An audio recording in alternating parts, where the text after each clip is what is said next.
Chef, we're on. I am not doing this. Come on, Chef. I am not doing this. Come on, Chef, just give me a little credit. You seriously want me to sit here and sing your praises after you've dragged me across the country repeatedly and usually for cookies? Chef, you are contractually obligated to do the In the Kitchen videos. All right, fine, whatever. Welcome, goblins and goblinettes, to In the Kitchen with Goblin. Once again, you are in the kitchen, even though we're not in the kitchen right now. But this one over here is going to be heading to the kitchen soon. And, of course, this is not just any... Do I really have to say this? Yes, Chef, please. All right, well...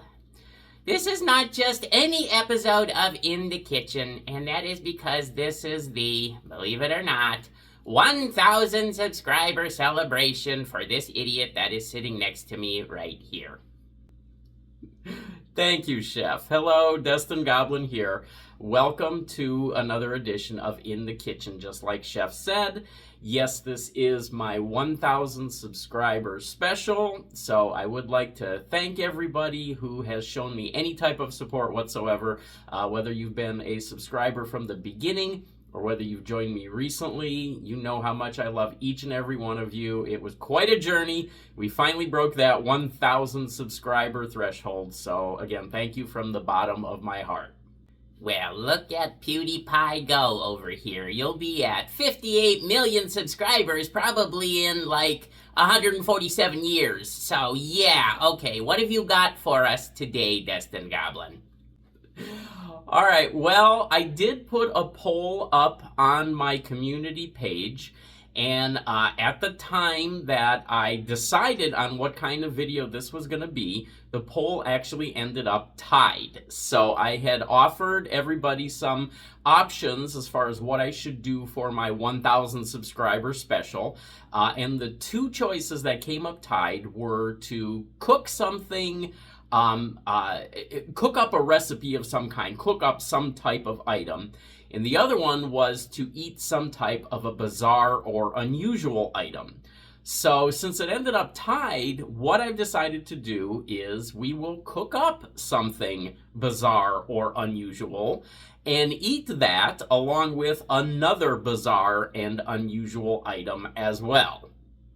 Oh, I can't wait to hear about this. So what are we cooking? What are we eating? Or maybe what are you cooking and what are you eating? Well, as everybody knows, I'm sure, my favorite food is burgers. And I thought I would take the classic burger and put a little twist on it. And I am actually going to make a Spam burger. So it won't just be a regular burger, it will be Spam.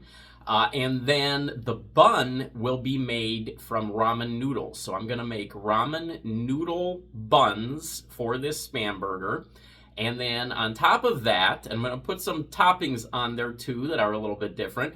And then on top of that, I am going to eat a 1,000-year egg. Oh, fantastic! Maybe you'll get poisoned and die. Chef! All right, yes, I know, of course, you know, I'm a culinary genius, so I know, of course, what a 1,000-year egg is, but why don't you enlighten everybody else out there in case they don't know? So, a 1,000-year-old egg is also called a 100-year egg, or sometimes simply a preserved egg. It's generally a duck egg, and it is preserved in a very specific fashion. It's usually preserved using clay. There's a whole process that I won't go into, but it makes for a very interesting food item. I have personally never tried one of these. I've heard about it. I've always been curious about it, and I found it in an Asian international market recently. So I figured I would add that as well to this video. I've heard that it can be very strong. I've heard that it can have a very strong flavor. It's supposed to be very salty. if I'm not mistaken, it's black. So I think we'll have some fun with that one and see what that turns out like. Well, I hate to admit it, but I have seen your videos, and I know that eggs are one of those things that is kind of polarizing for you, isn't it? Yeah, I love eggs. I love eggs in many different forms. I have not had very good success with egg-flavored snacks. So a lot of those snacks a lot of those potato chips and crackers and things like that are egg-flavored have literally almost made me vomit at times. So we'll see how this goes. I don't know. We'll see what happens. Well, this should be entertaining if nothing else. All right, oh great culinary mind over here, why don't you head into the kitchen and get started and whip up this fantastic ramen spam burger for us. Oh boy, there it is. Got your fancy little apron on there again. You are something else, my friend. Hey, Chef, I'm proud of this apron. It's got all the classic famous monsters on it. Oh yeah, very stylish. Dracula, Creature from the Black Lagoon, Wolfman, very nice. All right, Chef. Well, before we get started, I do want to say one more thing. We are still here in West Virginia, and our time is just about over here in West Virginia as I am filming this. We will be heading out soon, and we do have our next destination. We know where we're going to next. Oh boy, I can't wait to hear this. Let me guess, some town in the middle of nowhere with a population of like 73, right? No, actually, Chef, we are heading to St. Louis, Missouri. You're kidding! Wow! St. Louis is quite a foodie destination. The culinary scene there is pretty impressive. Yeah, I am pretty excited about this, and it is actually a 6-month assignment that Mrs. Goblin will be there on. So we'll have plenty of time to check out all of the local cuisine and see what kind of treats we can discover while we're in St. Louis. Huh. Okay. Well, go ahead. Amaze us, oh culinary genius. Okay, well, step 1 is actually pretty easy. We are going to prepare a package of ramen noodles according to the directions on the package, including the seasoning packet. Now, the recipe that I'm using here actually calls for a 3-ounce package of ramen noodles. I have a 2-ounce package, so the buns might be a little bit smaller than they would be if you were to use that larger package. Again, step 1 is pretty easy. It's simply prepare the ramen according to the package directions.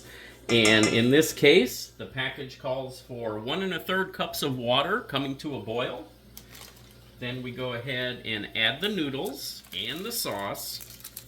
And we will let that boil for 4 minutes. And you can use any flavor of ramen. This package that I have here is shiitake mushroom. I thought that might go well with the spam. Okay, the noodles are all cooked. Now we're going to go ahead and shut off the burner, and we're going to let them sit and absorb a little bit of that liquid for about 2 minutes, and then we will actually drain them. I have drained off the liquid, and now we're going to let these noodles sit for about 15 minutes. And while we're waiting for those noodles to cool down, I'm going to have a little snack. I saved the broth from the ramen, so I'm going to have a little drink.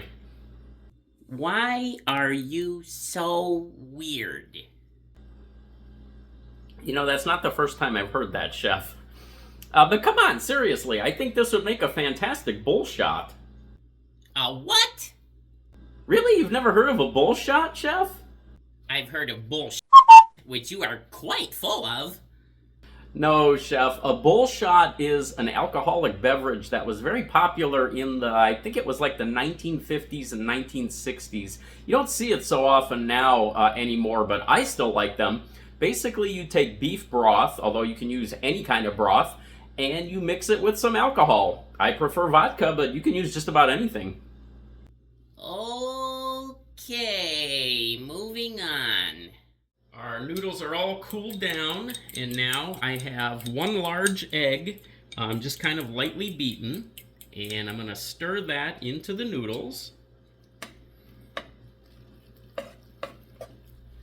Now I've got 2 bowls that I have lined with some plastic wrap, and I'm going to separate these noodles out between these 2 bowls. Try to get them about as even as possible. Then we're going to fold that plastic wrap over the noodles. And then we're going to put some weight on top of them. We're going to stick these in the fridge for about 2 hours, and then we'll be ready to move on. 2 hours? Oh, don't worry, Chef. We've got movie magic on our side. 2 hours will go by in the blink of an eye. I'm not worried about the video. I'm just thinking about having to wait around with you for 2 hours.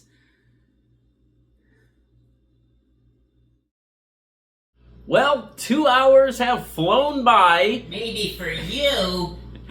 And now it's time to get our noodles out of the fridge and go on to the next step. So I've got a non-stick pan here, and by the way, if you are looking for cookware, this is a brand called MomoStar. It's a non-stick set that we have. We've got pots, we've got pans from this company, this brand. I highly recommend this brand. If you're in the market for some new cookware, you may want to check out MomoStar. These things are awesome. I'm going to put a little bit of oil here in the pan. And then we're going to put each one of our noodle patties in here. We'll do one at a time, I think. And we will cook that for about 2 to 3 minutes on each side.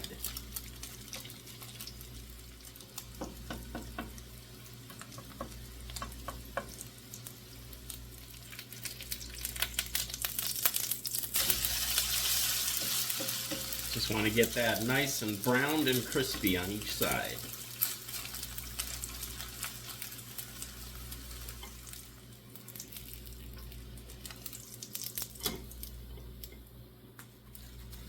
And our second patty.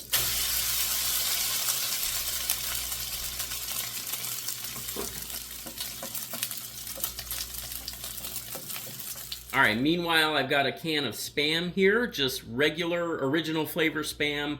If you want to try this, if you prefer any of the other flavors, there's a lot of different flavors of Spam out there.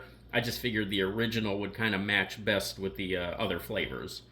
So I'm going to go ahead and cut this into slices, and then we're going to cook each slice for about 2 to 3 minutes each side.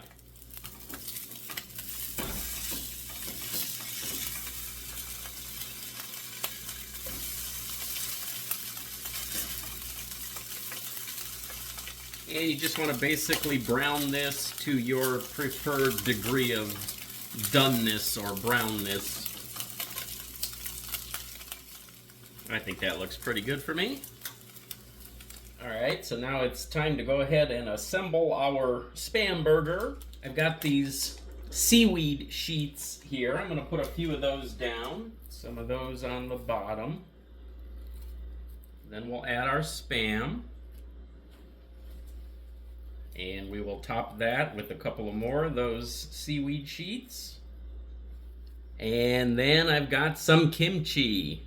Oh boy, you know that stuff can be hot. Oh yes, I am aware, Chef. So then we're gonna go ahead and put some of that kimchi right on the top of our ramen Spam burger. And then there is the top, our other bun. There we go. All right, so our burger is ready to go. One more thing we have to get ready before we can eat. You gotta get your old egg ready. Well, I might not exactly put it in those terms, but yes, you are correct. We have to get the egg ready. Okay, so here is one of those eggs. It is in its own little packaging. You can kind of see even through the packaging. Looks like the yolk might be right there. It is very dark. So we're going to open this up, and then we have to peel this and rinse it off. And that's basically all you have to do to prepare these. All right, so there it is out of the shell. You can see that you've probably never seen any kind of egg like this before. It does look very gelatinous. I can kind of see that when the light shines through it, the part that is normally the white is almost like solidified jelly. So very interesting. We're going to slice into this. And there we go. So the second part of this awesome meal will be a 1,000-year egg. The second part for you, my friend. The second part for you. Okay, Chef, there it is. It's just about time to dig in. You will be digging in once again, not me. This is all you, Destin Goblin. Okay, Chef, well, you may be missing out on something. I'm going to go ahead and start with the burger. I'm very curious to see what we get here. I've never had a burger where the buns are ramen noodles, and this has got kimchi and seaweed on it, and Spam. Here we go. First impressions? Actually, that is not too bad. The flavors really go together nicely. The kimchi is not, this particular kimchi is not too spicy. The noodles have a nice crunch to them, but then there's also a little give in the middle where they haven't been seared as much as on the outside. So it is kind of reminiscent of a bun. And the Spam is really flavorful. It goes very well with the ramen noodles. And that kimchi, this works. There's a little bit of funkiness from the seaweed, which I actually like. So if you don't like seaweed, if you don't like that flavor, just leave the seaweed off. Funkiness, yeah, that's something that I want in my cooking. All right, big boy, the moment of truth. Time for the egg. All right, well, I am not going to lie. I am a little bit nervous about this egg, but here we go. This is the preserved duck egg, also known as a 100-year egg, also known as a 1,000-year egg. Here we go.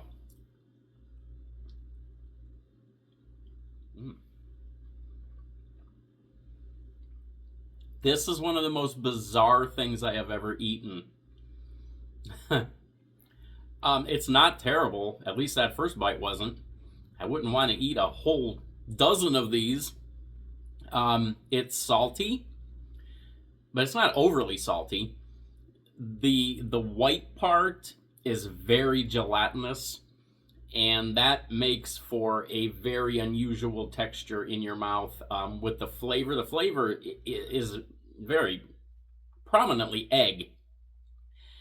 And it actually tastes a little bit like a mushroom. It sort of reminds me of eating a mushroom. It has a little bit of a flavor of mushroom, like if it was mixed with an egg. And it has some of the consistency of mushroom.